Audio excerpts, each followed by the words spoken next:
السلام علیکم ناظرین، welcome back to my YouTube channel. آج کی ویڈیو میں ہم کچھ حدیث شیئر کریں گے، اور جو حدیث ہم شیئر کریں گے وہ قسم سے متعلق حدیث ہیں، صحیح مسلم کی حدیث ہے۔ تو چلیے سٹارٹ کرتے ہیں۔ کچھ لوگ ایسے ہوتے ہیں کہ بات بات پر قسم کھاتے ہیں، کوئی باپ کی قسم کھاتا ہے، کوئی ماں کی قسم کھاتا ہے، کوئی بہن کی، کوئی بھائی کی۔ تو یہ ویڈیو اسپیشلی انہی لوگوں کے لیے ہے جو بات بات پر قسمیں کھاتے ہیں، تو یہ ویڈیو ان لوگوں کو ضرور دیکھنی چاہیے۔ پہلی حدیث ہے صحیح مسلم کی 4259۔ عبداللہ بن دینار سے روایت ہے کہ انہوں نے حضرت ابن عمر رضی اللہ تعالیٰ عنہما سے سنا، انہوں نے کہا رسول اللہ صلی اللہ علیہ وسلم نے فرمایا، جس نے قسم کھانی ہے وہ اللہ کے سوا کسی کی قسم نہ کھائے۔ اور قریش اپنے آباء و اجداد کی قسم کھاتے تھے، تو آپ صلی اللہ علیہ وسلم نے فرمایا اپنے آباء و اجداد کی قسم نہ کھاؤ۔ اور دوسری حدیث ہے صحیح مسلم کی 4260۔ یونس نے ابن شہاب سے روایت کی، کہا مجھے حمید بن عبد الرحمن بن عوف نے بتایا کہ حضرت ابو ہریرہ رضی اللہ تعالیٰ عنہ نے کہا رسول اللہ صلی اللہ علیہ وسلم نے فرمایا،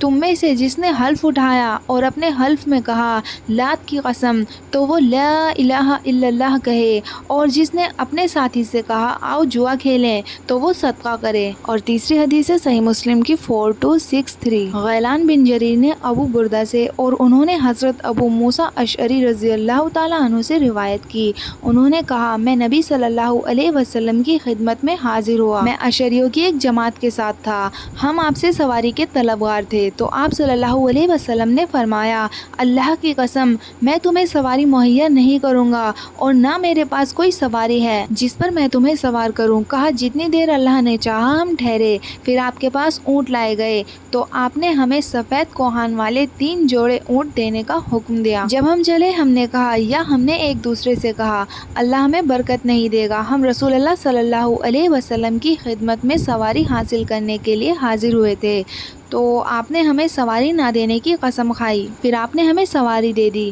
چنانچہ وہ لوگ آپ صلی اللہ علیہ وسلم کی خدمت میں حاضر ہوئے اور آپ صلی اللہ علیہ وسلم سے یہ بات عرض کی، تو آپ نے فرمایا میں نے تمہیں سوار نہیں کیا بلکہ اللہ نے تمہیں سواری مہیا کی ہے، اور اللہ کی قسم اگر اللہ چاہے میں کسی چیز پر قسم نہیں کھاتا اور پھر کسی دوسرے کام کو اس سے بہتر خیال کرتا ہوں، تو میں اپنی قسم کا کفارہ دیتا ہوں اور وہی کام کرتا ہوں جو بہتر ہے۔ چوتھی حدیث ہے صحیح مسلم کی 4271۔ ابو حازم نے حضرت ابو ہریرہ رضی اللہ تعالیٰ عنہ سے روایت کی، انہوں نے کہا ایک آدمی رات کی تاریکی گہری ہونے تک نبی صلی اللہ علیہ وسلم کے پاس رہا، پھر اپنے گھر لوٹا تو اس نے بچوں کو سویا ہوا پایا، اس کی بیوی اس کے پاس کھانا لائی تو اس نے قسم کھائی کہ وہ بچوں کے سو جانے کی وجہ سے کھانا نہیں کھائے گا، پھر اسے دوسرا خیال آیا تو اس نے کھانا کھا لیا۔ اس کے بعد وہ رسول اللہ صلی اللہ علیہ وسلم کی خدمت میں حاضر ہوا اور آپ سے اس بات کا تذکرہ کیا، تو رسول اللہ صلی اللہ علیہ وسلم نے فرمایا جس نے کوئی قسم کھائی پھر اس نے کسی دوسرے کام کو اس سے بہتر سمجھا